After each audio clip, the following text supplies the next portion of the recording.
Shalom mga mahal ko pong mga kapatid. Ako po magbibigay po ng konti pong Bible study po sa bansang Pilipinas. Mag-share lang po ako ng konti.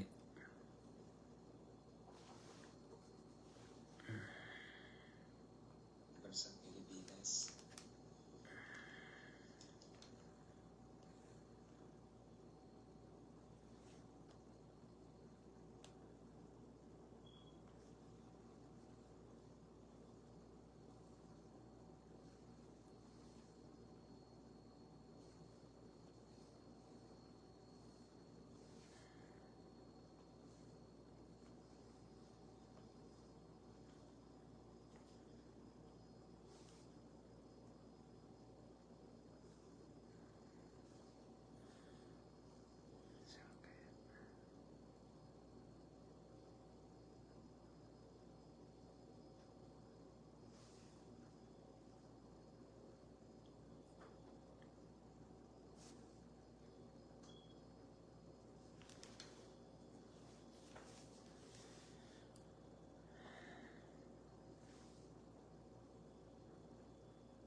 So hindi na po ako magtatagal pa po mga mahal ko pong mga kapatid para po dire-diretso po tayo. Shalom Mother Brother Tiza. I'll be speaking in my own tongue, Mother Brother. I'd like to reach out my countrymen in sharing the true gospel. Shalom Mother Brother Tiza. So mga mahal ko pong mga kapatid, ako po yung mag-share po ng ministry po. Pinagyan ko po ito ng pamagat na ano bang pamagat na ulit niyan? Ang Ebanghelyo ng God the Father sa mga huling araw. Mahaba po kasi ito. Ebanghelyo po tungkol sa kaharian ng Diyos na ibinigay ng Diyos Ama para sa mga anak niya ngayong mga huling araw. Yun po ang title po ng mensahe po, mga mahal ko pong mga kapatid. At hopefully po ay may matutunan po kayo. At bago ko po simulan ay mananalayan po muna ako. Our Father God in heavens above, Lord, bless us in this simple Bible study this morning, my dear Father God, especially for my countrymen. My Father God, give them wisdom, knowledge, and understanding. And I pray, Lord, that enrich their spiritual maturity, my dear Father, in these end times. And I pray that the Holy Spirit will move upon their lives in the Philippines, my dear Father. And ay dalayan ko rin po Ama ko na hopefully po, Lord, ay magkaroon po Panginoon ng personal na communion ang bawat anak po ninyo, Ama ko, sa bansang Pilipinas. At we give you all the glory always. In Jesus Christ's mighty name I pray. Amen and amen. So, announcement lang po ng konti mga mahal ko pong mga kapatid habang hinintay ko po yung iba. So, yung anniversary po dyan po sa bansang Pilipinas, sa lugar po namin, mga mahal ko pong mga kapatid. Yung mga malapit po dyan, invited po sila sa August 22. August 22nd po. 5th anniversary po ng To Gospel Ministry po dyan po sa Pilipinas. At na-finalize na po namin ni Dr. Ronald Manalo po ang mga plano po, ano pong gagawin. At nakipag-communicate na lang po ako sa inyo po. Ina-announce ko lamang po sa inyo si Dr. Ronald Manalo po ang guest speaker po ng To Gospel Ministry. Tuturo po niya yung, o kaya isi-share po niya ang transformation and new creation po bilang topic po or theme ng 5th anniversary ng ministry po. Kung ano man po ang dahilan ay kailangan po itong maunawaan po ninyo dyan po sa church. Kaya yung mga nais pong umattend po, mga mahal ko pong mga kapatid, meron pong anniversary po dyan ng Two Gospel Ministry po. First pioneering church po ng Two Gospel Ministry po dyan po sa Pilipinas. Si Dr. Ronald po galing po sa Manila ay dadalo po dyan. And hopefully ay makarating po kayo. So mga mahal ko pong mga kapatid, ang topic nga po, ito nga po yung Ebanghelyo patungkol sa kaharian ng Diyos na ibinigay ng Diyos Ama para sa mga anak niya sa mga huling araw. Ang katotohanan po niyan, ibinigay ng Diyos Ama ang Ebanghelyo patungkol sa kaharian ng Diyos sa Panginoong Jesucristo para ituro po niya ito sa mga Hudyo na kung saan pinili po sila bilang Holy Nation. Bilang Holy Nation po. Sa 1 Peter 2:9, kung di pa ako nagkakamali.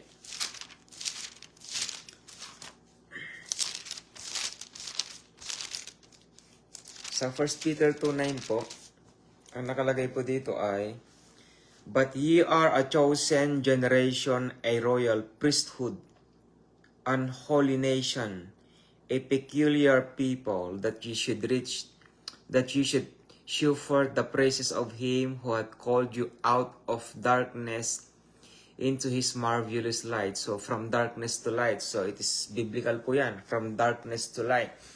Pero ang tinutukoy po niya rito, mga mahal ko pong mga kapatid, hindi lamang po yung mga Hudyo na pinili ng God the Father noong Old Testament. Kasi po, ang prophecy sa Old Testament na ibinigay at itinuro ni Apostol Pablo dito po sa New Testament, pag sinabi pong Israel, ang bayang Israel, ang tinutukoy po niya, hindi po yung mga Hudyo mismo na bayang Israel na nakikita po natin. Sila po yung pinili ng Diyos through Abraham in the flesh. Naunawaan po natin, in the flesh. Kasi bakit? Kasi kung talagang sila ang pinili spiritually, mula nung tinawag sila, kung papag-aaralan mo ang istorya ng mga Israelita, kukunti lang yung mga naligtas.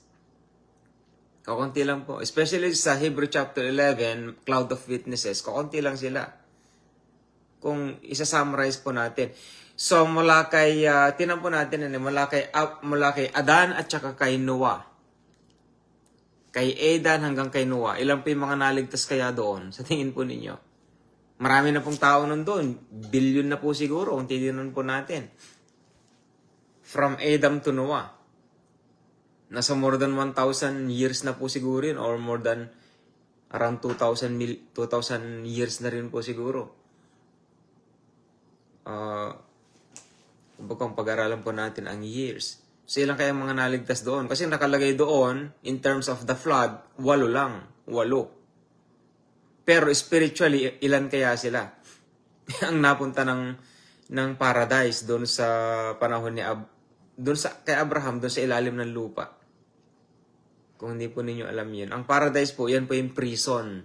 Prison din po yun. Pero, hindi pwedeng pumasok ang mga evil spirits doon para parusahan sila. Kasi hindi naman po sila paparusahan doon. Kumbaga nakakulong lang sila kasi wala pa kasi ang Panginoong Jesucristo na nag-alin ng kanyang dugo para kunin sila doon sa paradise. Wala po sila sa langit ng mga panahon na yun. Ang mga namatay na nakakilala na namuhay sa pananampalataya sa Old Testament, wala po sila sa langit. Nandun po sila sa tinatawag na paradise. Ang paradise, hindi po yan ang Garden of Eden o hindi po yan tinatawag nilang heaven. Hindi po yan. Ang paradise is one of the underworlds. Shalom, my dear sister Roksha. I speaking in my own tongue. Kasi po merong 5 underworlds beneath us. Yun ang tinatawag na Hell, Sheol, or Hades. Isa lang po yan. Hell, Sheol, and Hades. Ito yung tinatawag nilang paradise. Yung Hell, Sheol, and Hades, habitation of human souls na nagkasala against the living God. Ito yung mga, yung kasama yung mga nasa Old Testament, yung mayaman, di ba? Yung mayaman na namatay, mayaman at saka si Lazarus, yung rich man at saka si Lazarus, di ba? Yung rich man napunta sa Hades, Sheol. Yan, o kaya Hell. Ito. Tapos sa Paradise naman, ito yung si Lazarus. Abraham's bosom. Ito tinatawag na lang Abraham's bosom. So, nasa kanyon. Paradise naman ang tawag nila. Pero meron din tinatawag na pit. Yung between yung paradise, yung bottomless pit, at saka po yung tinatawag nilang hell or Tartarus or Sheol. Yan, pit. Meron naman tayong tinatawag na Tartarus. Ang Tartarus, ito yung kulungan ng mga Nephilims at saka yung mga fallen angels. Nandito sila. Nakakadena yung mga yan. Meron silang sariling prison. At yung huli, yung second death na tinatawag sa Book of Revelation, ito yung tinatawag na lang Lake of Fire. Lake of Fire. Kaya ang hell, Sheol or Hades, sabi ng ganyan, itatapon sa Lake of Fire. Naunawaan po ninyo, kaya 5 yan. Kaya kung tignan po natin sa Old Testament, konti lang yung mga namuhay sa pananampalataya ng mga panahon na yun. Ngayon, nung panahon naman ng ating Panginoong Hesukristo, kung tatandaan po natin, ang nakaprophesy doon, kung paanong kinain ng dambuhalang isda si Jonah ng 3 araw at 3 gabi. Gayon din naman ng anak ng tao, na kung saan ang Panginoon si Kristo ay sa ilalim ng lupa ng 3 araw at 3 gabi. Kaya yung purpose na kung saan 3 days He will rose again from the dead, ibig sabihin, hindi lamang ba siya nakahimlay ang Panginoon si Kristo sa sepulcher. Ang purpose noon, hindi dahil sa namatay siya doon. Ang talagang purpose niya is sa ilalim siya doon sa lupa para iligtas si Abraham at mga nanampalataya kay God the Father doon sa tinatawag na paradise, sa ilalim ng lupa. 2 po ang pinuntahan niya doon. Yung paradise at saka yung Tartarus ang pinuntahan niya. Nakasulat po ito sa 1 Peter and 2 Peter din. Pero malalim ang pagtuturo po yan. So ngayon, nung nabuhay ang Panginoong Jesucristo, marami nagbukas ang mga nicho ng mga panahon na yun. Nagbukasan talaga, nabuhay. Marami nabuhay ng mga panahon na yun. Yun yung mga taong namuhay sa pananampalataya nung panahon ni Adan, mula kay Edan hanggang kay, masasabi kong kay Zachariah. O, panahon na rin ni Stephen siguro. Di ba si Hindi. Si kay Zachariah, di ba? Namatay si Zachariah, di ba? Tsaka si Elizabeth, yan, namatay din. Tsaka si Juan the Baptist, nandun din sila. Nung namatay ang Panginoon sa Kristo, nagsibuhayan din sila ng mga panahon na yon. Yan. At marami pong nakakita. Kaya lang, ang problema lang doon, walang specific na nangyari. Basta nabuhay yung mga tao doon, tapos bigla na lang silang nawala. Walang specific na nangyari kung ano talaga ang nangyari. Kung nakausap ba ng mga mananampalataya yung mga nabuhay na mga yun. Nakita nila si Elijah, si Elisha, si Abraham, nakita nila si Enoch. Si Enoch, hindi pala namatay si Enoch. Si Elisha, si Samuel, nakita nila si Saul, si David, si Solomon, si Jephthah. Sa Old Testament, si Jared, yung mga nasa Old Testament. Nakita nila yung mga yun, pero walang nakasulat specifically sa banal na aklat. Kung ano yung mga conversations nila. Pero sa extra biblical book meron, pero hindi ko babanggitin yun. Hindi na po parte yun ng pananampalataya ninyo. Para sa mga malalimang nagtuturo lamang po ng salita ng Diyos. Pero ako pwede kong gamitin yun. Yan. Kaya meron silang konting idea about sa Tartarus, sa underworld, sa paradise din. Kaya naisulat nga ni Apostol Peter yung sulat na yun Diba? So yun. So ngayon, ang Gospel of the Kingdom of God, ibinigay po yan ng God the Father sa Panginoong Hesukristo. Una, para sa mga Hudyo lamang. Totoo naman po. Kahit pa paano, binabanggit din yan ng mga papastor din nung nag-aral sa seminary. Which is tama naman sila, biblical Pero pag sinabi mong gospel in death, burial, and resurrection, hindi na gospel yon. Hindi na po gospel yun. Kasi pag sinabi kasing gospel, ito yung para siyang aklat, kumbaga. Kumbaga, yun yung buong buhay ng Panginoong Jesucristo. Parang ganon. Di ba? Ebanghelyo eh. Di ba? Ebanghelyo, pag sinabi ebanghelyo, good news. Kung titingnan natin, good news. Pag sinabing good news, ibinahagi. Ibinahagi ba ng Panginoong Jesucristo ang death, burial, and resurrection? Eh, hindi naman siya namatay? Hindi naman siya naburol? Hindi naman siya bumalik sa lupa. Nagtuturo siya eh. Di ba? Kumbaga common sense na lang. Nagtuturo ang Panginoong Jesucristo at nakalagay sa banal na aklat, ayon sa banal na aklat din, na 3.5 years na nagturo siya sa mga Hudyo ng mga panahon na yon.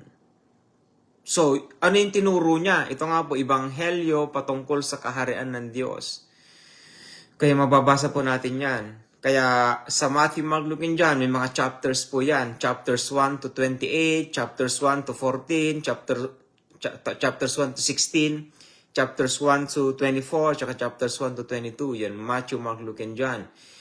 Pero nandun na rin po yung death, burial, and resurrection doon sa pinakadulo ng Ebanghelyo ni Mateo, Marcos, Lucas, at saka ni Juan. Siyempre, doon, buhay ng Panginoong Jesucristo yun. Lang naman din nila isusulat. Di ba? Especially nung nabuhay siyang muli. Okay lang yung namatay na siya eh. Walang problema yun eh. Di ba? Okay na yung naburol siya eh. Walang problema yun eh. Pero ang pinakamahalaga talaga doon, yung nabuhay siyang muli. Di ba? Kasi ang resurrection, yun yung patotoo. That is the testimony. Testimony yun. Na kung saan lahat ng mananampalataya sa Kanya ay magkakaroon ng buhay na walang hanggan kasi nabuhay siyang muli. Diba? So yun yun. Pero nung nabubuhay siya, bago siya namatay, yung nabubuhay siya, nagturo po siya. Kaya nga meron nga pong disciple eh. Ano natutunan ng mga disciples na yun? Death, burial, and resurrection ba? Diba? Diba hindi? Ang finished work ng Panginoong Jesucristo, ito yung ebanghelyo patungkol sa kaharian ng Diyos. Yun yung finished work niya. Ministry yun ng God the Father na hindi niya pwedeng ituro sa mga tao kasi pag itinuro niya, mamamatay sila. Kasi ang pwedeng magturo lang ng ebanghelyo patungkol sa kaharian ng Diyos ay isang Diyos mismo. Isang Diyos din. At saka hari. Ang pwedeng magturo ng ebanghelyong ito. Kasi ang ebanghelyong ito, mga mahal ko pong mga kapatid, galing sa langit. Galing mismo kay God the Father. Saan galing ang death, burial, and resurrection? Dito sa lupa. Saan ba namatay ang Panginoon Jesucristo? Dito sa lupa. Saan siya naburol? O, dito rin sa lupa. Saan siya na-resurrect? Dito rin sa lupa. Saan galing ang gospel of the kingdom of God? Doon sa langit. Kaya magkaiba. Pag sinabi mong death, burial, and resurrection, gospel, at saka gospel of the kingdom of God, hindi talaga sila magtatama. Hindi talaga magtatama yan. Di ba? Parang ganito, nag-aral ka sa seminaryo, anong pinag-aralan mo? O palitan natin seminaryo kasi death, burial, and resurrection pinag-aralan nila. Halimbawa, mag-aral ka ng engineer. Anong pag-aaralan mo doon? Mag-aaral ka ba ng pagtuturo? Pagiging teacher? Meron ka bang basic sa teaching? Hindi. Wala kang matuturo sa basic of teaching. Di ba? Anong pag-aaralan mo? Anong major mo sa engineering? Anong gusto mo? Mathematics? O kaya, ang tawag dito, civil engineer halimbawa. O, civil engineer. O pag-aaralan mo ba ang basic teaching o kaya major in teaching? Di ba hindi? Kung civil engineering pag-aaralan mo, 90% to 95% engineering, civil engineering ang pag-aaralan mo. Di ba? O, ngayon, ang God the Father nasa langit. Ibinigay niya ang kanyang bugtong na anak dito sa lupa for 33.5 years. O 33 kalahating taon. O ngayon, kung isa-summarize mo ang kanyang pamumuhay, 30 years siyang namuhay bilang isang normal na tao. Normal na tao. Kasi wala pa siyang ministry noon eh. At 3.5 years siyang nag-minister. Yung 3.5 years ba, namatay ba siya noon? Para maituro niya yung kamatayan niya? Yung 3.5 years, naburol ba siya doon? Para sabihin natin, Yun yung ebanghelyo ng Panginoong Jesucristo. Okay, na-resurrect siya. Paano mangyayari? Nabuhay na buhay siya. Di ba? Kaya kung i-connect po natin ang death, burial, and resurrection gospel na natututunan po natin o natututunan ninyo, hindi mo yan may connect sa kingdom of God. Kasi po ang kingdom of God is a message. Patungkol, saan po? Sa katwiran, sa kasakdalan, at saka po sa kabanalan. Kabanalan po yan. Ngayon, ito pong pinakamatindi na walang nagtuturo sa balat ng lupa. Kasi ang alam po natin na, totoo yun, ibinahagi nga ng Panginoong Jesucristo ang ebanghelyo patungkol sa kaharian ng Diyos. Sige, alam mo na. Di ba, alam mo na. Ngayon, ano ngayon ang kingdom of God? At walang nagtuturo nun. Sa awa ng Diyos, mga mahal ko pong mga kapatid, sa ministry po ng online, through Remnant Ministry na tinuturo ko po, ibinahagi ng God the Father yon. At doon ko talaga napagtatwa. Na ang Panginoong Jesucristo pala ay isang mensahero. Mensahero po siya. Di ba si John the Baptist ang naghanda para sa pagdating ng Panginoong Jesucristo? Pero itong pinakamatindi rin, ang Panginoong Jesucristo rin ang naghanda sa puso ng bawat isa ng mga anak ng Diyos sa pagdating ng banal na Espiritu. So, ang ibig sabihin pala, ang pinaka-purpose, ito napakatindi, ang pinaka-purpose ng God the Father, kung bakit ibinigay niya ang Panginoong Jesucristo para sa atin, is para to pa rin ang original na plano niya kina Adan at Eva bago sila nagkasala. Kaya hinintay ng God the Father yung panahon na yun, yung tinatawag nilang fullness of time. When the fullness of time comes. Naituro ko na yun ng mga panahon na yun dito sa online ministry. Kaya sinabi sa Old Testament na si Moises, sabi niyang ganyan, merong darating na propetang katulad ko. Propeta, sabi niya eh.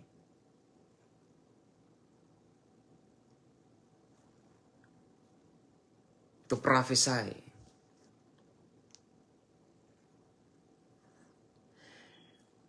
Hindi binigyan ng God the Father ang gospel of the kingdom of God sa Old Testament. Hindi yan binigay kay Enoch. Kung kilala po ninyo si Enoch. Hindi yan binigay kay Abraham. Hindi yan binigay kay Noah. O sa mga prophets sa Old Testament. Hindi rin niya ibinigay yan kay John the Baptist. Ibinigay lang ang gospel of the kingdom of God mismo sa Panginoong Jesucristo. Na kung saan, sino bang Panginoong Jesucristo? Diyos.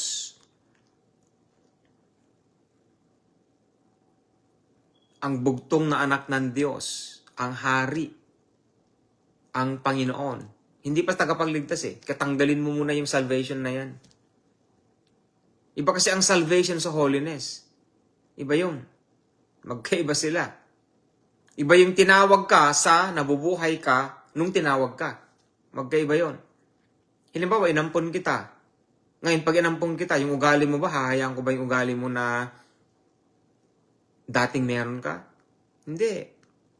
Bibihisan kita physically and bibihisin din kita spiritually. Kaya nga nakalagay sa banal na aklat, to edify one another. From being a child to be a grown man. Yan ang kingdom of God. Kaya iba yung salvation, iba yung holiness. Yung holiness kasi isa sa pamuhay mo na eh.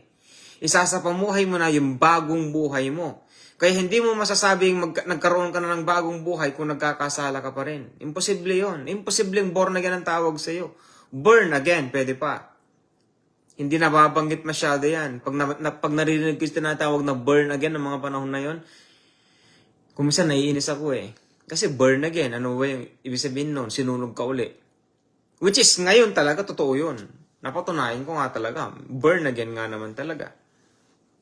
Diba? Kaya ang pansinin po natin ng mga mananampalataya, lalo na sa mga panahon na yon. Ngayon, talagang lantaran na. pasintabi sa mga papastors. Maraming mga bula ang mga pastors dyan sa Pilipinas. Kabila ng mga prophecies dyan patungkol sa mga pastors. Bruin mo, mga pastors yung mga yun, kabilaan. Negative naman yung mga prophecy, di ba? Maraming mamamatay dyan sa Pilipinas ng mga pastors, ministers, kasama ng mga asawa nila. Dami-dami din kasi yan eh. Kasi kung ano ginagawa kasi ng pastor, mag-a-agree at mag-a-agree yung asawa. Mag-a-agree at mag-a-agree yan. Kasi hindi mag-a-agree yung asawang babae, hindi niya ba alam na madalang lang sa mga asawang babaeng talagang nag-aaral ng salita ng Diyos? Kung alam niyo yun? Patungkol sa salita ng Diyos, sino ang mas spiritual, lalaki o babae? Alam niyo yung pinagmamalaki ng mga kapatid na babae? Isa lang, panalangin.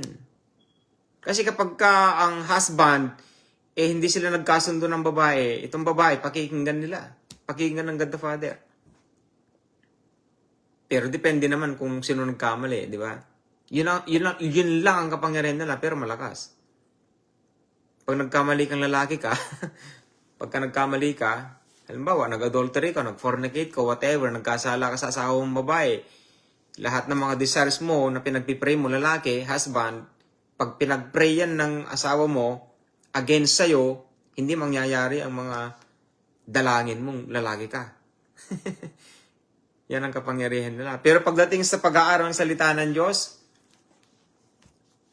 lalaki talagang spiritual. Kasi kailangan talagang ang lalaki ang spiritual. Kasi siya ang guide eh. Siya ang guide, siya ang head of the family. You know? Siya ang nangunguna sa kanyang pamilya.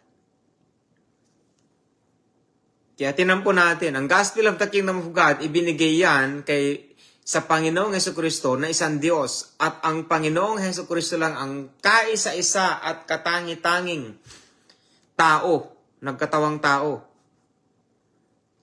na maaaring magbahagi ng kapangyarihan ng Ebanghelyo patungkol sa kaharian ng Diyos. Mensahe po yan.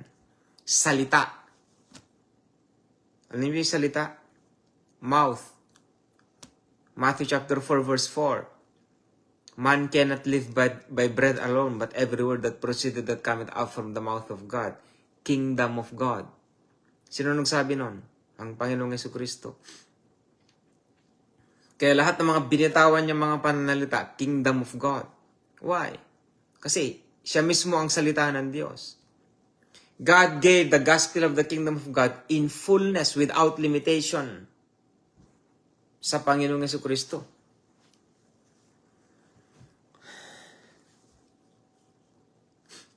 Naunawaan po natin. Pero ibinigay yon ng God the Father sa Panginoong Hesukristo para ibahagi una sa mga Hudyo. Bakit?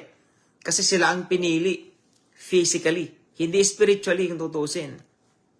Mas marami pa ang mga maliligtas na mga Gentiles kaysa mga Hudyo.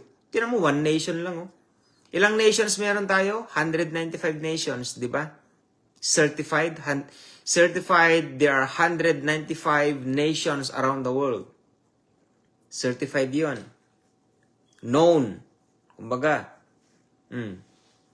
At yung 194 na yon, Gentiles. Di ba? Gentiles. Gentile countries. So, sino mas madami sa langit? Mga Hudyo o mga Hentil? O mga Hentil. Kaya ang prophecy sa New Testament, Judah is my sanctuary and Israel is my dominion. Pag sinabing Judah, ito yan. Mga pinili. Nations. Yan, nation na yan. Alam niyo ba sa extra biblical book ang Israel? Israel is the firstborn of the living God the Father that He had chosen as a country dito sa lupa. Kung di ninyo alam yun. Kaya they are sanctified. They are sanctified. Ngayon, paano tayo naging connected sa kingdom of God? O, siyempre, sa kamatayan na ng Panginoon Jesucristo. Inamatay siya eh. Ang dugo lang niya ang tanging makapaglilinis ng mga kasalanan natin. Dugo. at saka kanyang katawan. Ang katawan, yun yung nag-uugnay kay God the Father at saka sa Panginoong Jesucristo at saka sa atin, ang kanyang katawan. Ganito yan. Nabubo ang kanyang dugo, tayo ay nalinisan at napatawad. Say amen. Sa pamamagitan naman ng kanyang katawan, na-connect tayo kay God the Father mismo. May nakalagay sa Hebrew. Diba? Bubuksan natin para matuto naman po kayo ng konti kahit pa paano. Dito po yan. Ito. But a new and living way which He hath consecrated for us through the veil, which that is to say, His flesh. Through the veil. Alam mo yung veil, yung tolda na naghihiwalay sa Holy of Holies at saka yung sa tabernacle sa labas. Di ba? Ang pwedeng pumasok lang sa Holy of Holies yung high priest. Excuse me. Pero nung namatay ang Panginoon sa Kristo, naputol yun sa gitna. Di ba? Yun yung connection na tinatawag. So, pwede na tayong pumasok sa Holy of Holies.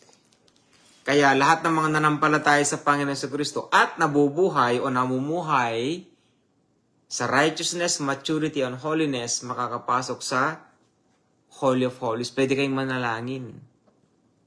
Kaya itutuloy mo yung Hebrew chapter 10, verse 21 o 22, let us draw near with a true heart in full assurance of faith. Alam niyo po yung fullness of faith, mga mahal ko pong mga kapatid?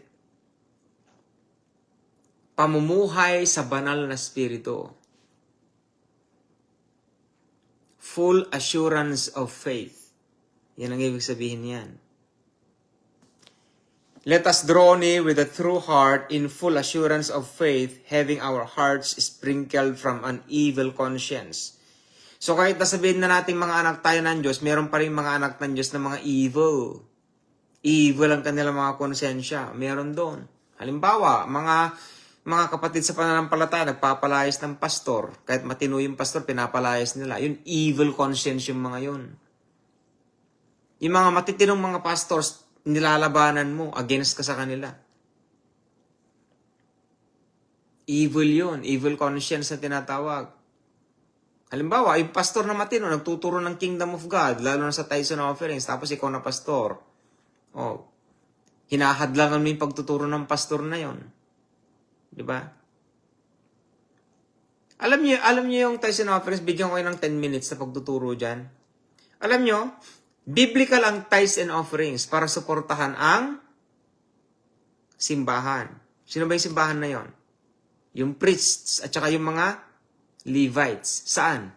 Sa Old Testament. O sino yung mga yun sa New Testament? Pastors and ministers and workers. Tama? O, anong tinuturo ng mga papastor dyan? Karamihan sa kanila. Wala nang tithes and offerings, di ba? Kung wala nang tithes offerings, dapat wala nagbibigay ng pera kahit kusing.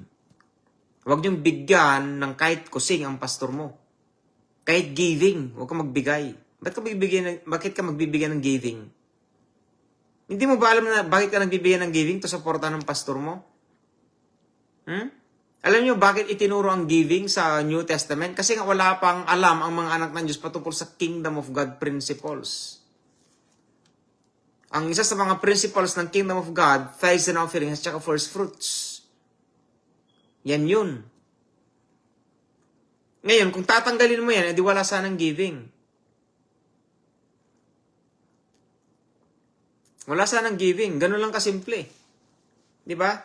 O naniniwala ba kayo sa nakalagay sa Romans chapter 12? That I beseech you, brethren, by the mercies of God, that offer your life as a living sacrifice, holy and acceptable unto Him. For this is the reasonable service. Offer your life as a living sacrifice. Naunawaan mo ba yun? Paano mo i-offer ang sarili mo kung hindi mo alam ang nature ng offerings, kung hindi mo alam ang nature ng tithes and offerings? Ang pinakaunang pagtuturo sa tithes and offerings muna.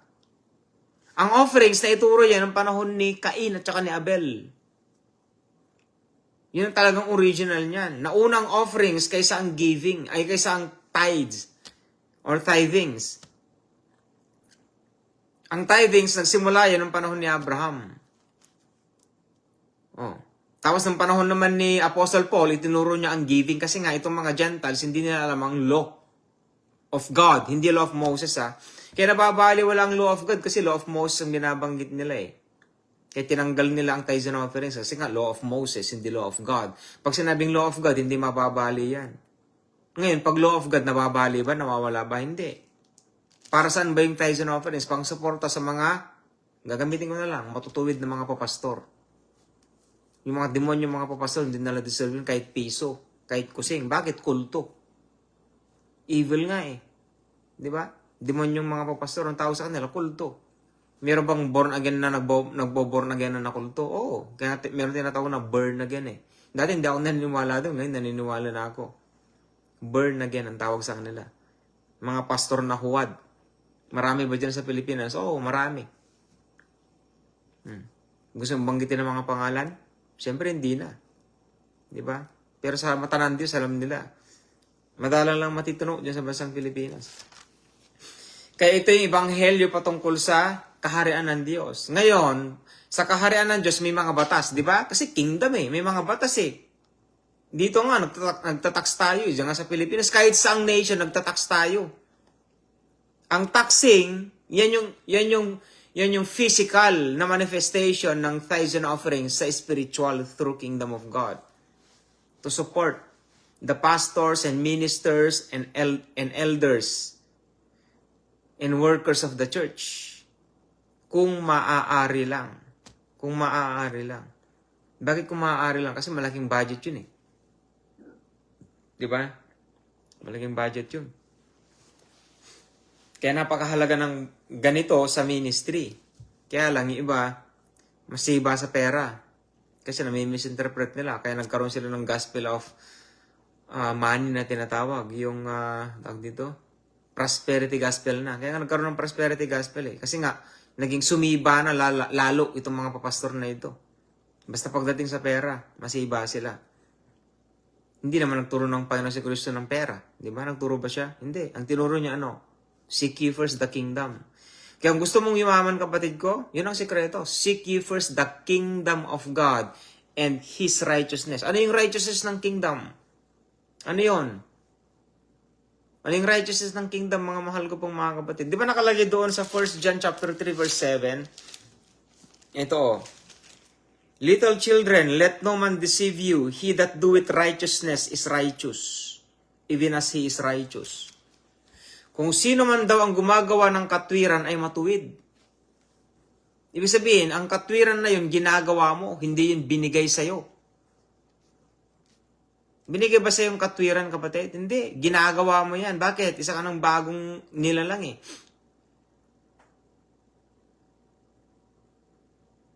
Bagong nilalang ka na Kaya dapat mamuhay ka niyan sa righteousness.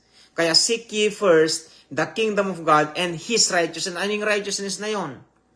Pamumuhay sa banal na spirito. Righteousness yun. He that is righteous he that is living in righteousness is righteous. He that doeth righteousness is righteous. Kung sinong gumagawa ng katwiran ay matuwid. Paano mo masasabing born again kung nagkakasala ka naman? Sige nga. Born again ka pa pag nagkakasala ka, kapatid ko? Noon, tinuturo ng pastor mo yan. Nakikinig ka ngayon dito. Kung sakaling mapunta ka rito ngayon, nakikinig ka. Yun ba yung plano ng Diyos sa'yo, Panginoon si Kristo? Namatay siya sa krus para iligtas ka niya. Ngayon, nung naligtas ka na, magkakasala ka ulit. Ganun ba yun? Hindi Inampon ka na nga, tapos anong gagawin mo? Babalik ka pa rin. Katulad ng asawa ni Amos. Asawa ni Amos, yung pokpok, yung patutot. Anong sinabi ng God the Father sa kanya? Amos, so bakit po Lord, mag-asawa ka ng pokpok? Ito nga maging asawa mo, yun, pinili niya maging asawa, pokpok.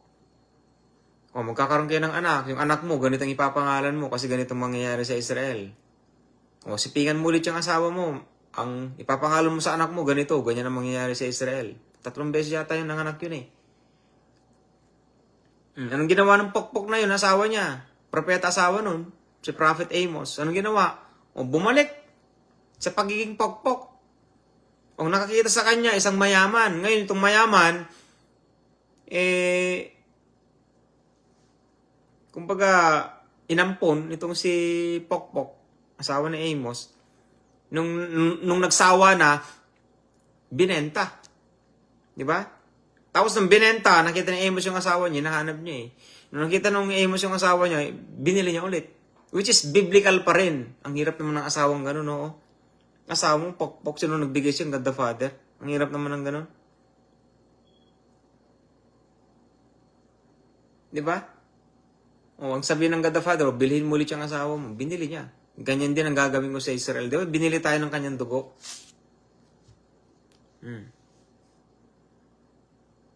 Hindi niyo ba alam ng adultery is connected to worshiping idols?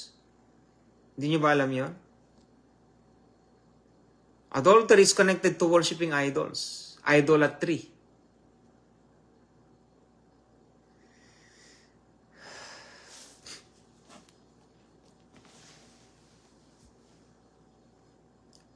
Kaya napakahalaga po sa mga anak ng Diyos sa bansang Pilipinas talaga na ibalik ang nature ng Ebanghelyo ng ating Panginoong Jesucristo. Hindi siya death, burial, and resurrection, mga mahal ko pong mga kapatid. Maawa naman kayo sa sarili ninyo. Mahiya naman kayo sa hari ninyo.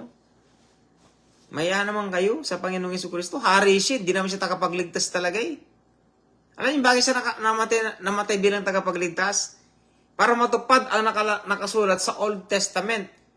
Ngayon, tatanungin kita, nakalagay ba sa Old Testament ang Gospel of the Kingdom of God? Hindi. Hindi rin nakaprophesy yan. O, nakaprophesy siya dun sa, pero walang nakalagay na Gospel of the Kingdom of God. How blessed are the feet, sabi niya ganyan, who proclaim the good news. Di ba? Napakapala daw ng tao magbabahagi ng Ebanghelyo. Sa Isaiah tayo. Pero pagdating sa New Testament, nakalagay gospel. Kaya yung good news na yun, gospel. O sino nagbahagi nun? O, ang Panginoon Jesucristo, ano yun? Hindi siya death, burial, and resurrection. Paano ang isang buhay magtuturo ng kamatayan niya? Kalokohan yun. Kahibangan yun, kumbaga. Anong maitutulong ng death, burial, and resurrection sa pamumuhay mo sa pananampalataya? Hindi ba ninyo alam na namubuhay ka sa pananampalataya dahil naligtas ka na? Excuse me.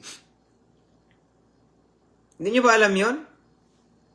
Kailan ka nagsimulang namuhay sa pananampalataya? Nung naligtas ka, ibig sabihin, nung hindi ka pa naligtas, hindi ka pa namumuhay sa pananampalataya. Ngayon, ano ang pananampalataya? Ituturo ko sa iyo, salita ng Diyos. Ibig sabihin, nung naligtas ka, dun ka palang mabubuhay patungkol sa pag-aaral sa salita ng Diyos. Dun ka palang magsisimula. Ngayon, tatanungin kita, paano lumago ang pananampalataya mo? Death, burial, and resurrection gospel ba? O sa salita ng Diyos? Magkaiba yon. Kaya nagiging born again ang isang tao, hindi dahil sa naligtas siya. Hindi yun. Naboborn again ang tao dahil sa isinasa pamuhay niya, ang salita ng Diyos. Na-reconciled na siya eh. Na-reconciled. Ibig sabihin, nakakonect na. Na-restored na. Di ba? Restored na eh, nakabalik na eh. Oh. Ito lang ang problema kasi. Ito yung ituturo ni Pastor Ronald Manalo po. Dr. Ronald Manalo po, dyan sa To Gospel Ministry po. Ito mahirap kasi. Itong dalawa. Yung transformation. Napakahirap niyan. Napakahirap niyan kapatid. It takes time. Ako totally na-transform pa ako for 20 years. Kailan yung Brother James? Nung napag-aralan ko pong To Gospel Ministry doon sa Saudi Arabia. Doon ako totally na-transform.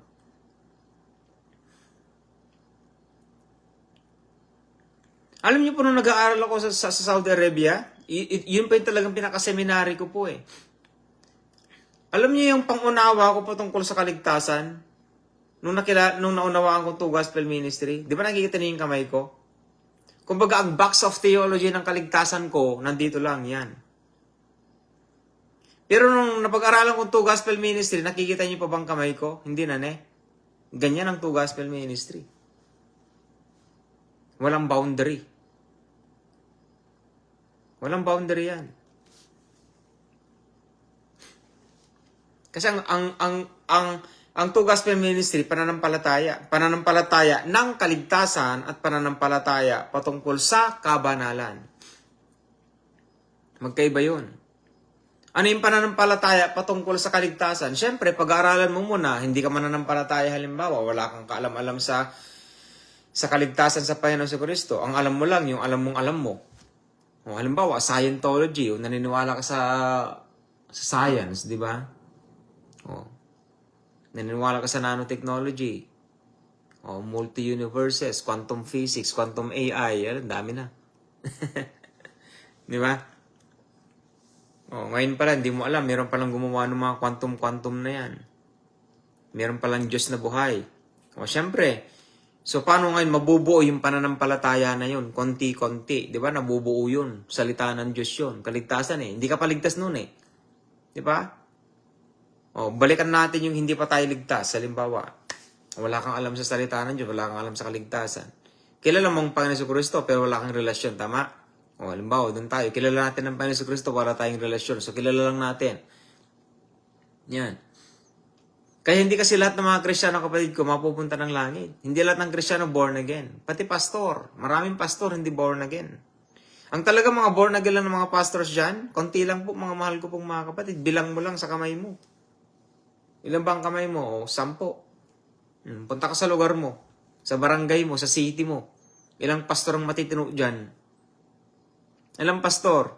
Ano sinabi ni Perez di sa Mindanao? Yan ang isa sa pinakamasasamang papastor. Hindi nyo ba alam? Di ba, mapunta na naman tayo sa prophecy. Luzon, Visayas, Mindanao. Saan ang talaga nasasalanta ng disasters? Luzon ba? Visayas ba? O sa Mindanao? Mindanao. Oh, ngayon, Mindanao. Sinong dapat mong tignan doon? Ang gobyerno ba? Ang mga tao ba? O ang mga pastor? Pasintabi lang, kahit umabot pa ito sa mga pastor dyan. Sino ba yung mga tinatawag nilang watchmen? Sa Ezekiel chapter 22. Watchmen. I sought a man to stand in the gap. Sino yung mga yon? Mga papastor. Mga gobyerno ba? Mga kagawad ba? Mga kagawad ba yung tinutukoy doon? Mga kapitan? Mga congressman o governor, mayor? Sila ba yung mga watchmen doon? Hindi. Mga papastor. Hindi nyo ba alam na the bloodiest place sa Philippines, sa Mindanao? Ngayon, sinong titignan mo? Mga tao ba? Gobyerno ba? O mga papastor? Mga papastor. Bakit? Wicked ang mga papastor dyan sa Mindanao. Wicked. O, ano nakalagay sa prophecy ni Perez, yung pinapanood niyo palagi? Anong sinabi niya? O, ganun din. Sabi ko nga sa inyo, mas pinaniwalaan niyo itong putik kasi yung Pilipino nagpa-prophesy sa inyo eh. Wala naman siyang kalam-alam sa Pilipinas eh. Sinasabi lang ng Panginoon si Kristo sa kanya eh. Sabi nga niya, I don't know about Philippines. Kabata-bata lang nun, nasa 20 years old lang yata yun, 25. O kahit sa Prophet Sado, ganun din. India, pumunta sa Pilipinas. Nagpa-prophesy sa Pilipinas pero di naman niya alam ang nature ng Pilipinas. Pero alam niya na pagpapalayan ng bansang Pilipinas. So ganun din sa Pastor Benahin. Wala din siyang kaalam-alam sa Pilipinas. O ang Panginoon si Kristo ang nagbibigay sa kanya. Kasi bakit? Bakit ba ninyo paniniwalaan sa Pilipino lang? Hindi naman siya foreigner. Di ba? Yan ang problema sa Pilipinas. Pag sinabing foreigner kasi, talagang sikat na yan eh. Di ba? Yan sa Pilipinas. Mas pinaniwalaan pa ninyo yung mga foreigners kaysa ikaw mismo na anointed. Di mo ba alam na mas godly ka kaysa sa mga Amerikano na yan? O kaysa sa mga ibang lahi na yan? Hindi mo ba alam yon? Ang kulang lang talaga sa bansang Pilipinas talaga, ibalik yung tinatawag nilang maharlika, yung nature ng maharlika. Alam niyo yung nature ng maharlika? Kahit na wala po ako sa mga panahon na yon. Kapag yung bayong naiwanan sa palengke, sa umaga, pagdating ng hapon, makikita mo pa rin yung bayong mo, walang nagalaw. Makukuha mo pa rin yung bayong mo. Walang magnanakaw nun. Yun ang maharlika ng mga panahon na yun. Tunay na maharlika.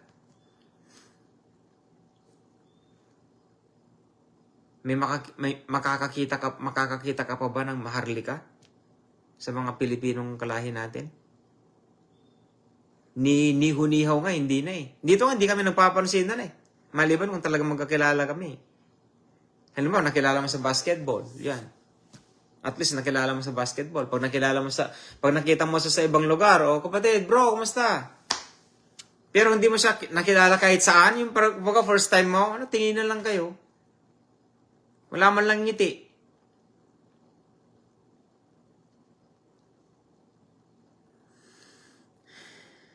Pero may mga kababayan ng mga Pilipino dito na talagang pag tinignan mo talaga nakangiti.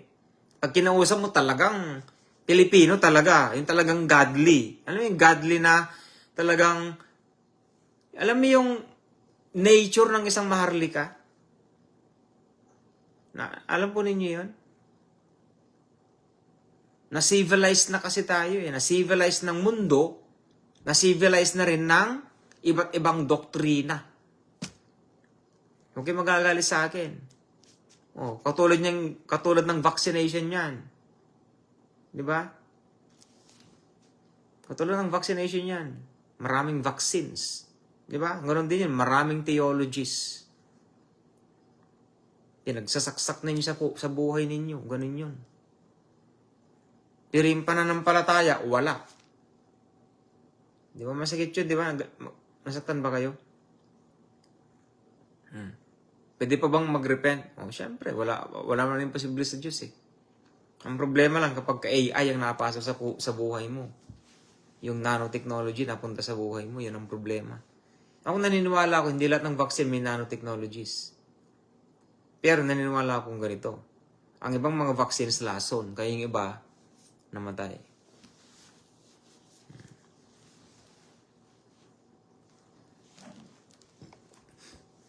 Kaya ang Panginoon Jesucristo po, nagturo po siya ng gospel of the kingdom of God for 3.5 years. Yun po yung ibanghelyo niya. Ano ba yung ibanghelyo niya? Yung sinasabi ko po sa inyo.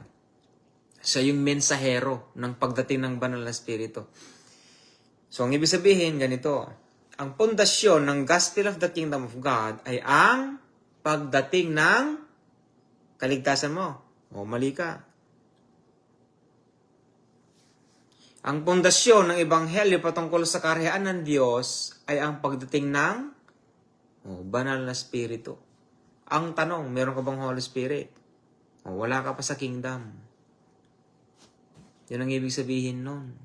Kahit sabihin mong Kristiyano ka na, kahit sabihin mong born again ka pa sinasabi ng pastor mo.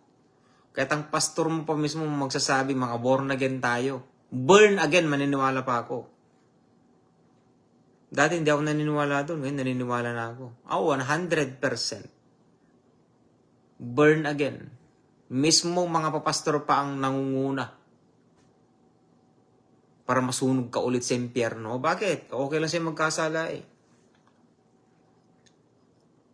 Taningin mo ang pastor mo kung ano tinuturo niya. Pastor, naniniwala ba kayo sa born again? O bakit? Di ba tayo born again? Ano bang pagkunawa mo sa pagiging born again, pastor? Magkakasala pa rin ba tayo? O hindi na? Ngayon, pag sinabi niyang hindi na, tama na yun. Yun yung sagot eh. Hindi na. Pero matigas ang ulo mo, ituruan pa kita. Bakit nga rin nagpapatuloy pa rin po tayo sa pagkakasala? Aminin mo sa sarili mo, katulad ko, pastor. Kung hindi ko napakinggan si Brother James sa online, baka magpapatuloy pa rin ako sa pagkakasala. Bakit pa rin nagpapatuloy po tayo sa pagkakasala kung talagang born again na tayo? Ito na yung mali na tinuturo nila. Ano mga kapatid, hindi kasi tayo perfecto. Walang perfecto, ang Panginoon Jesucristo lang. Yun na yun. Yun na yung sagot nila. Diba? Kung paano ka lalago sa pananampalataya ngayon? Ba't ka pa nag-aaral, di ba? Ba't ka pa nagsisimba? Hindi ka na pala magbabago. Sabi mo nga sa sarili mo, bakit pa ako magsisimba kung wala naman din magbabago sa akin? Dahil tinuturo ng pastor ko, wala naman perfecto. Kaya hindi ko nga alam kung anong purpose ng churches ngayon di ba? Ano bang purpose ng mga churches na ngayon? Kung hindi ganon, kung hindi righteousness, maturity, and holiness ang tinuturo nila, so ang purpose lang talaga nila is, sabay-sabay tayo, ano? Tantaran, tatatatatatatatatatatatan, money. Yun ang ibig sabihin nun. Ay. Diba? Pera lang. Ang purpose kung bakit sila nagtayo ng simbahan. Di ba ganun yung ginagawa ng iba? Even in Pakistan too. They're building churches for money. You cannot hide. You cannot hide. Hindi tayo makakapagtago. We are not called to live in money. We are called to live in righteousness, maturity, and holiness by the Holy Spirit. And if you apply Matthew chapter 6 verse 33, He will bless all the works of your hands. Seek ye first the kingdom of God and His righteousness. That righteousness is written in 1 John chapter 3 verse 7. And he that doeth righteousness is righteous. And all these things shall be added unto you. Yun ang prosperity na tinatawag. Yan ang tinuturo ng pastor mo. Ha? Magbigay ka ng tithes and offerings. Pero walang nature. Hindi nila alam ang nature ng tithes and offerings. O kaya giving na lang. Diba? Kaya bagsak ang spiritual maturity dyan sa Pilipinas. Kaya konti lang Kaya malalaman mo sino yung mga matitinong pastor lang. Ang halos matitinong mga pastors, nandiyan sila sa Luzon. Halos. Kumpara natin, Luzon, Visayas, Mindanao. Saan ba ang mga pinagpapalang lugar? Saan? Sa Visayas ba? Sa Mindanao ba? O Luzon. Bakit? Nandiyan yung halos matitinong mga papastor. Ilan sila? Hindi ko na alam dun.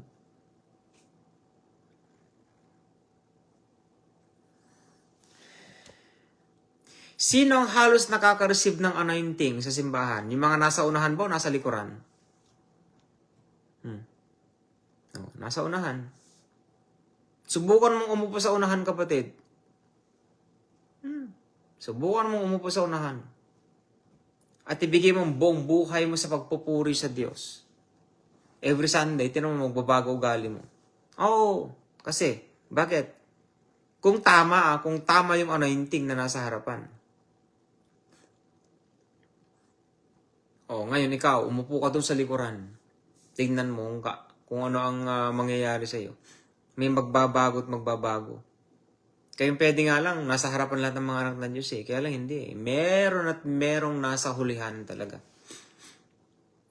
Sino yung mga yun? Yung mga nahuhuli ng nagsisimba, syempre. Kaya merong nauuna na nahuhuli at meron naman nahuhuling nauuna. Ang hirap ng ganun. Ang hirap ng kingdom of God Akala mo banal ka na hindi pala. Yung akala mong hindi ka pala banal, doon ka palang magpapakabanal. Kaya mahirap husgahan ang tao sa pananampalataya, pero pwede mo silang husgahan sa kanilang ginagawa. Hindi mo pwedeng husgahan ang kanilang pananampalataya. Pag sinabi kasing pananampalataya, relasyon nila sa Diyos yan. Hindi mo pwedeng galawin yun. Hindi porke nakapatay siya ng tao, pupunta na siya ng impyerno. Meron pa rin siyang pakikipag-ugnayan sa Diyos Ama. Pero pwede mong husgahan yung kanyang ginawa. Pumatay siya Yung sabihin, Brother James, pwede mong pumatay pero pumunta ka ng langit. Ang Diyos lang nakakaalam nun. Ang Diyos lang nakakaalam nun. Halimbawa, pulis. Ano bang purpose ng pulis? Ngayon, dahil sa nakapatay siya ng magnanakaw, nakapatay siya ng rapist, pumunta pa siya ng impyerno, ang Diyos lang ang nakakaalam nun. Pero kung pagdating sa Old Testament, allow yan sa New Testament. Pero yung mga hindi mananampalataya nila ginagawa. No? Halimbawa si Samuel. Sino ba si Samuel? Propeta. Sino ba si Samuel? Ganyan niyo ba si Samuel, mga mahal ko pong mga kapatid? Kilala niyo po siya? Siya yung natutulog sa tabi ng kaban ng tipan. Yung Ark of the Covenant, katabi niya yun. Mula nung 12 years old siya. O 6 years old yata. Katabi niya yung Ark of the Covenant. Ano nangyari? Hindi niyo ba alam na nakapatay siya ng tao? Pinugutan pa niya ng ulo? O, tamo? Nakapatay siya ng tao, pinagutan pa niya ng ulo. Pumunta ba ng impyerno yun? Si Moises, ilan lang napatay niya? Ilan na? Si Abraham, ilan lang napatay niya? Hindi nyo alam yun? Masasabi bang murderer sila? Mamamatay tao ba sila? Hindi. O baka di nyo pa alam nangyari kay Abraham. Bakit ko sinabing nakapatay siya ng mga tao? O baka di nyo pa alam yan ha? Tinuturo ba ng pastor ninyo yan? Ha? Nung niligtas niya si Lot. Nung kinugkup ang Sodom at Gomorrah, kinuha si Lot. Yung Sodom at Gomorrah kahit paano, medyo okay pa ng konti ng mga panahon na yun. Kaya nung sinakop ng ibang lahi, ang Sodom at Gomorrah, pati si Lot nadamay. O, nung ginawa ni Abraham, nung nalaman niya yung pamangkin niya, hinold up. O, sumama dun sa mga taga Sodom at Gomorrah. O, nagtawag siya ng mga soldiers niya, mga alipin niya. Pati siya mismo. O, pumunta sila doon, nakipagpatayan siya. Diba? Ilang kaya napatay niya? Hindi na natin alam yun, na nakasulat eh. Ano nangyari? O, doon nga niya nakilala si Melchizedek eh. O, tinang, pati si Melchizedek na-involve pa. Alam niyo yun? O, hindi niyo alam yun. Kaya nga nung hari ng Sodom at Gomorrah, pagpapalayan sana si Abraham, pero sabi niya, hindi. Ayaw kong malaman ng mga tao na pinagpala mo ako dahil binigyan mo ako ng kayamanan. Hindi. Sa inyo na yan. Basta bigyan mo lang yung parte ng mga tauhan ko, sabi niya. Pero ako, huwag mong bibigyan kahit kusing. Gusto ko ang Diyos mismo ang magpala sa akin. O, nakapatay siya ng maraming tao. Ibig sabihin, punta siya ng impyerno. O, si David, ilan nang napatay niya? Pumunta ba siya ng impyerno? O, tanyo, mag-isip-isip kayo, mga mahal ko pong mga kapatid.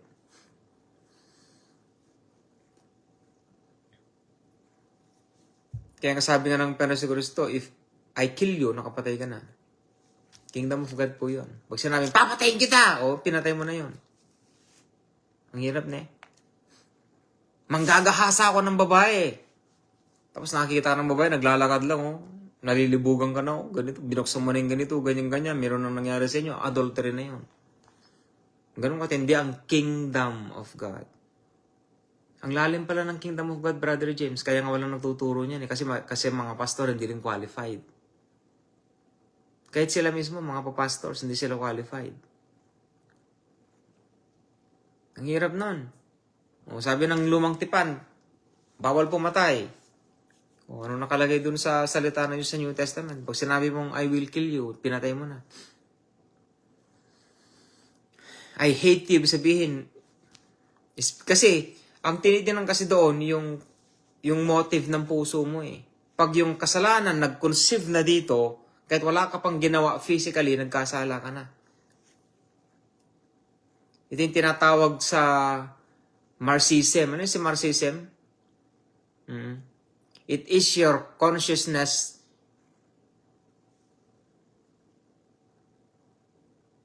Kalimutan ko na yata eh. It is your consciousness that determines your existence. Sabi niya ganun. Si Karl Marx.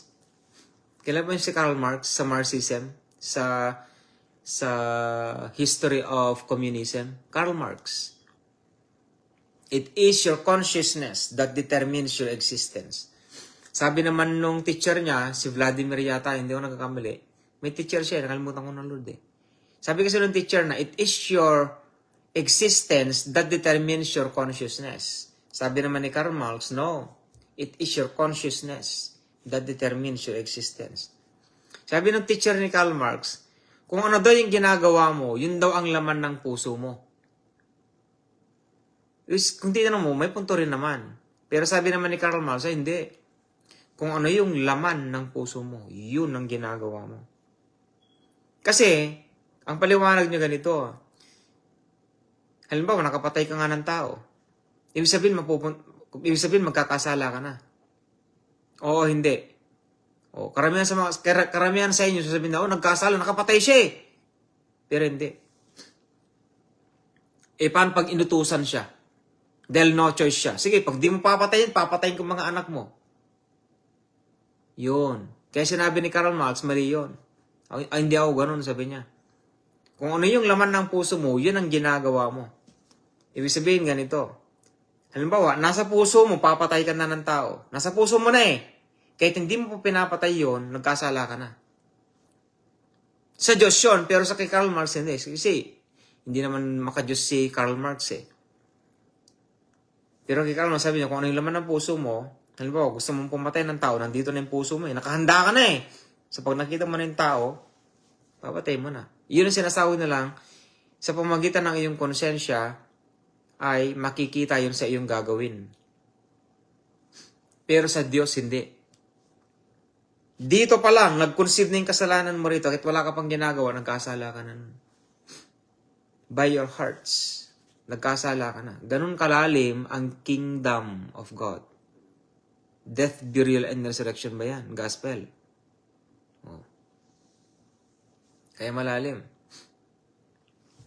Kaya ang tinatawag nilang 1 Peter 2 verse 9, But ye are a chosen generation, a royal priesthood, an holy nation, a peculiar people, that ye should show forth the praises of Him who hath called you out of darkness into His marvelous light. Hindi lang yan para sa mga Hudyo. Kasi, ang epistle of Peter is for the Gentiles. Sinulat yan para sa mga hentil. Si Amen. Ano ka ngayon? Piniling banal na bayan. A peculiar people. Pinapaging banal na mga anak ng Diyos. Banggitin mo nga yan sa sarili mo. Ako'y banal na anak ng Diyos. Sige nga, banggitin mo nga yan. Na nakikinig si Satanas. Siyempre, kapag ka hindi pure ang puso mo, kumbaga sa tiplagan na ka, loko mo na ta sarili. Wala na. Niloloko mo lang ang sarili mo. Sabi ni Satan na tatawanan ka ba? Katulad ng isang kapatid nung college ako. Bago siya sumali ng prat. Sumali siya ng prat eh. Pero di ko babanggitin yung prat, siyempre. Alam yung fraternity? Yan. Sa college. Diyan sa TSU. Daming frats dyan eh, fraternity. Bago siya sumali ng frat, nakapanaginip siya. Ano yung napanaginipan niya? Si Satan. Winarningan na siya ni Satan. Ano nangyari? Sumali pa rin siya ng frat. Nakita niya si Satan eh. Pinakita ng Lord eh. Nung sumali siya ng frat, na-hazing na siya. Ano nakita niya doon? Una, nakaamoy siya eh. Amoy sulfur. Ang baho, sabi niya, parang nasa impyerno. Pero nakita niya talaga physically. Physically talaga. Nakaupo si Satanas, nakangiti. Alam niyo yung, meron siyang hawakan na meron tatling talim na gano'n. Nakaganon siya sa upuan.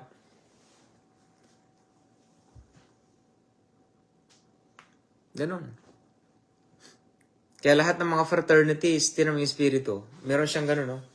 Ahas, di ba? Spirit of snake. Pag sinabing spirit of snake, anong connection nun? Murder, lying, adultery, fornication. Ano pa? Pag-inom ng alak, shabu, yung mga bawal na gamot. Ahas. Kaya kapag kayo mga kabataan dyan, merong nasa fraternity yan, yun ang espiritong meron sila.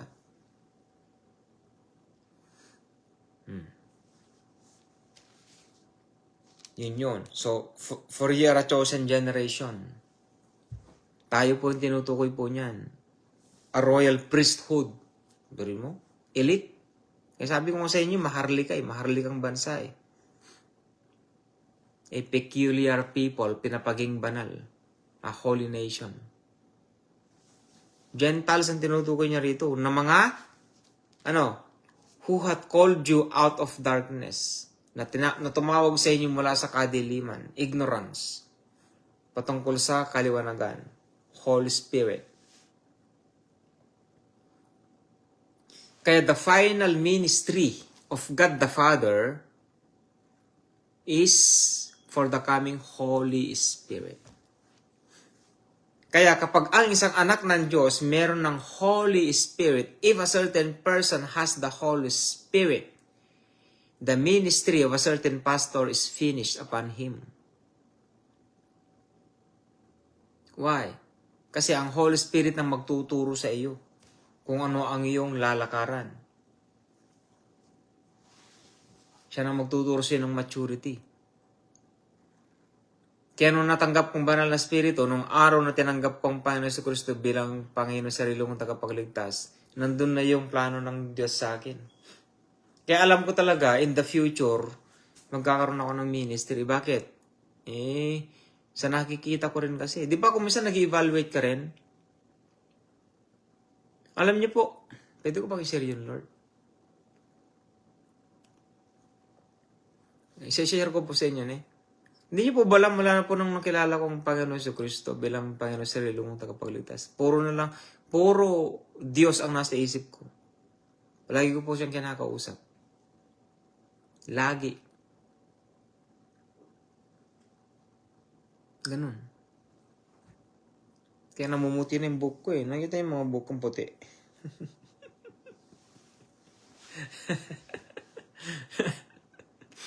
Pero kahit na puti, kahit pa paano, yung itsura ko naman medyo okay pa. Yun yung tawag na longevity. Hallelujah. Kaya kayo po, mga mahal ko pong mga kapatid, maawa po kayo sa sarili ninyo. Pag-aralan po ninyong salita ng Diyos, mga mahal ko pong mga kapatid. Hanggang sa ma-receive na yung Holy Spirit. Ay, alin niyo pong Holy Spirit, kapatid? Kung meron ka bang Holy Spirit? Hindi ko talaga alam na yun ang final ministry ng God the Father sa atin. Concerning the gospel of the kingdom of God. Kasi bakit? Kahit na sa powers of the age to come na ang Holy Spirit pa rin Kaya meron ang 7 Holy Spirits Diba? 7 Spirits of God sent forth into all the earth. Yun. 5 verse 6. Revelation chapter 5 verse 6. Kaya, the final chapters of life concerning the Word of God is you must have the Holy Spirit. Kaya nga nag-evangelize ako Hindi siya salvation kundi kingdom of God. Shalom, Mother Pastor Shaman. Diba? Kaya hindi siya kingdom of God. Shalom, Mother Pastor Zulfkar. Hallelujah. Diba? Kung ang mga evangelista nag-evangelize sila para sa mga hindi mananampalataya, ako naman nag-evangelize ako para yung mga anak ng Diyos mapunta sa kingdom of God. Meron bang ganon? Wala tayong magagawa. Yun lang ang pwede kong ma-express kasi. Meron bang evangelism na ganon? Wala. Pero yun ang pinupunto, di ba?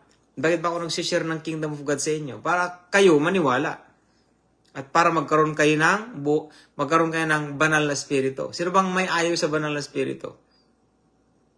Well, ayaw man ninyo at sa hindi, kahit na gustuhin man ninyo na magkaroon ng banal na spirito, kung hindi ka naman karapat-dapat, mahal kong kapatid, hindi ka magkakaroon. Kahit pastor ka pa. Tinan mo, to gospel ministry. Napakabigat. Di pang hirap. Yan ang sinasabi ko. Anong dapat kong gawin, Brother James? Magsisi ka sa mga kasalanan mo, kapatid ko. Mahal mo ba ang Diyos? Sila naman ang punto din Mahal mo ba ang Diyos? Pag sinabi mong oo, anong gagawin mo? Para kang naliligaw katinu-tinu nang nililigawan mo. Hello, darling. Hindi pa kayo mag-asawa. Darling ang tawag mo Bakit? Kailan mo kaya ako pakakasalan? Lalaki, kinakausap mo si babae. Honey o darling, kailan mo kaya ako pakakasalan? Kailan ko kaya maririnig yung salitang oo? Kasi hindi naman magsasabi ng oo ang babae, hindi naman mapapangasawa ng lalaki ang babae, di ba? Ngayon, ano yung bago sabihin ng asawa mong babae ang oo, may mga considerations 'yan. Di ba?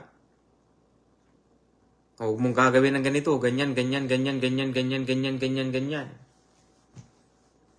Kaya ang ginagawa na lang, itong mga sugarol na mga lalaki, ang asawa nila, sugarol din.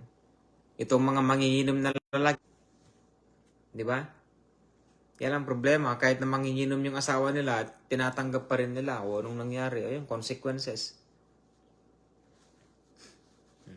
Ganon din naman ang Holy Spirit.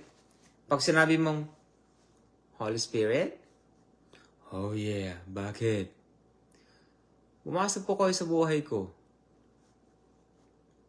Ano yung sasabihin ng Holy Spirit?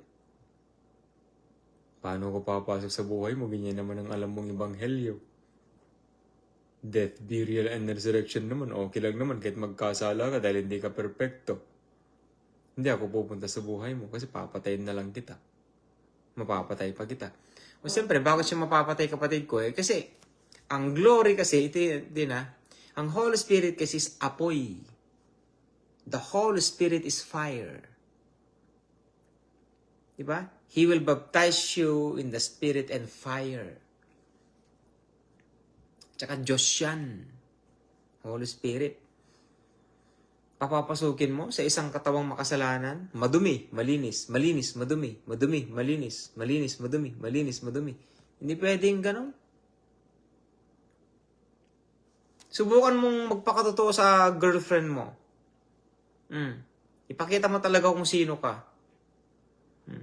Sa tingin mo, tatanggapin ka ng girlfriend mo para pakasalan? Imposible. Kaya nga yung ibang mga babae, dahil sa nabulag sila ng pag-ibig na bulag din eh. Diba? Una, nagpapakita sila, gwapo. Ang gwapo ng boyfriend ko. Ang gaganda ng mga suot.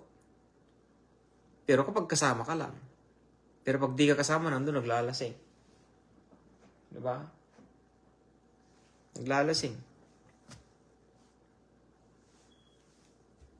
Kawawa yung mga kapatid nating babae. Lalo na yung nakapag-asawa na ng ganyan. Kasi, hindi sila kingdom of God. Yan. Kaya napakahalaga po ng kingdom of God. Alam niyo po yung godly? Godly. Yun. Kaya napakahalaga po sa isang tatay na godly talaga. No choice sila eh. Silang image and likeness of the living God Elohim eh. Lalaki. Sinabi ng Apostol Pablo yun. Magalit kay Apostol Pablo, bakit sinabi sa mga lalaki? Kasi naman, kayo mga babae, yung sumpa sa inyo, sumpa pa rin hanggang ngayon. Nabago ba yung sumpa ninyo sa Old Testament? Nabago ba yun? Hindi. No choice kayo. Hindi naman nabagong sumpa sa inyo eh. Gusto nyo bang isa-isahin ko pa yung mga sumpa sa inyo? Una, dahil sa kasalanan ginawa ni Eva, ang lalaki ang mangunguna sa inyo. The husband will be over you. Ibig sabihin, magpapasakop ka sa tatay. Kaya kapag ikaw babae, hindi ka nagpapasakop sa asawa mo, ang curse nasa iyo. Bakit? You are not against your husband, but you are against the law of the living God. Kasi hindi ka nagpasakop eh. Ikaw yung mismong tatay eh. Alam mo yung tatay? Sana yun. Magpapasakop ka sa asawa mong lalaki. Pangalawa, ano yun? Pag magkakaanak ka, pag mabubuntis ka, magsasuffer ka. Di ba kayo nagsasuffer pag nabubuntis kayo? Yun. Nakasumpa yun sa Old Testament. Tama? Tinanggal ba ng Diyos yung sumpa sa inyong mga babae? Hindi. Tinan niyo ako kapatid, hindi.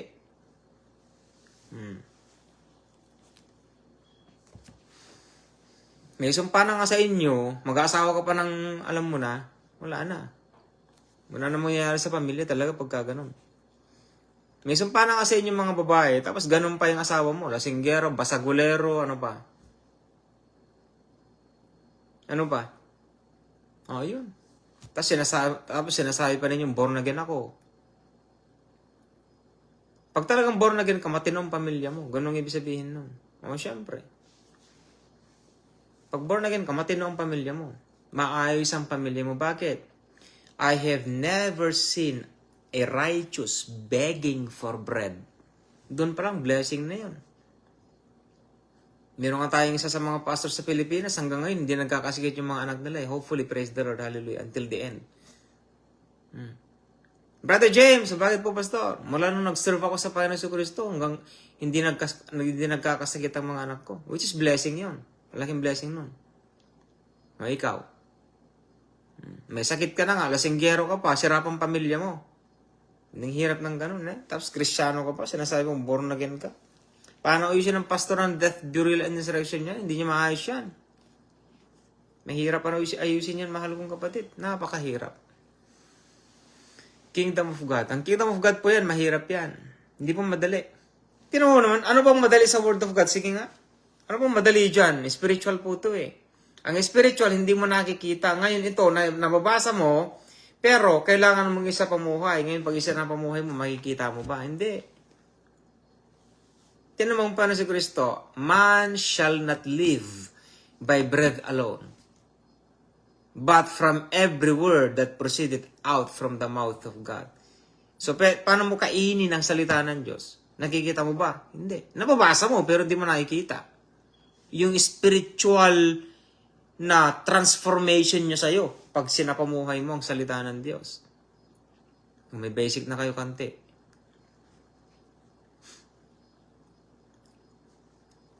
Sabi nga, the more ka na nagbabasa ng salita ng Diyos, the more ka na malilinisan.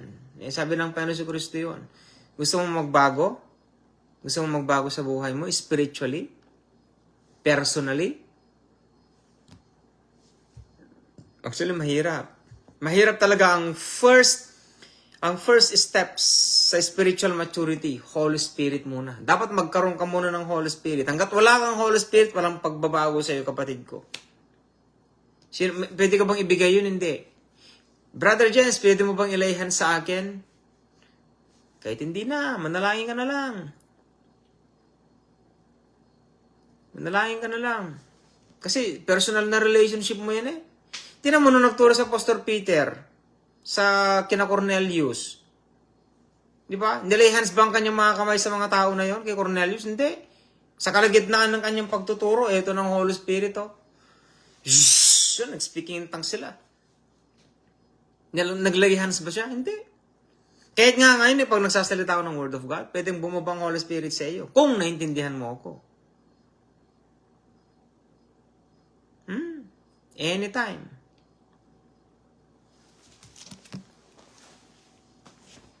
Kaya ang Holy Spirit, hindi siya nilalay hands din. Hindi. Kung deserving ka, pupunta ang Holy Spirit sa iyo. Kung deserving ka. Kung magagalit sa sasabihin ko. Pero kung wala kang kwenta, alam ng Holy Spirit yun, wala kang kwenta. Eh bakit ka papasukin ng banal na Spirit kung ganyan naman ang pamumuhay mo? Maya ka naman ha.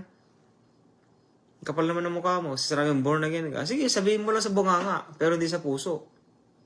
Iba kasi sa bunganga eh. Di ba sinasabi ng pastor yun? Sinasabing born again pero nasa nguso naman. Di ba lumalabas yung ilong, born again ako. Born again ako, born again. Born again ako, kamanay. Born again ako, born again. You're saying born again but it comes out from your nose. Born again ako, I am born again. It's not real. Kung bagay impostor ka. Kapatid, o bakit? Born again ka ba? Kapatid, born again ako. Bakit? Bakit mo na sa amin yan, born again ako, born again. Born again, born again, born again. Lumalabas yung hangin sa ilong ko eh. Subukan nga ninyo, born again, born again. Pero kung tatanggalin mo yung hangin sa ilong mo, born again ako, born again. Pero pag sa ilong, born again ako, born again. Kaya sa ilong eh, kadalasan karamihan talaga sa ilong lumalabas. Tapos ang pandinig pa ng iba, ano? Born again? Ano? Ulit mga? Born again?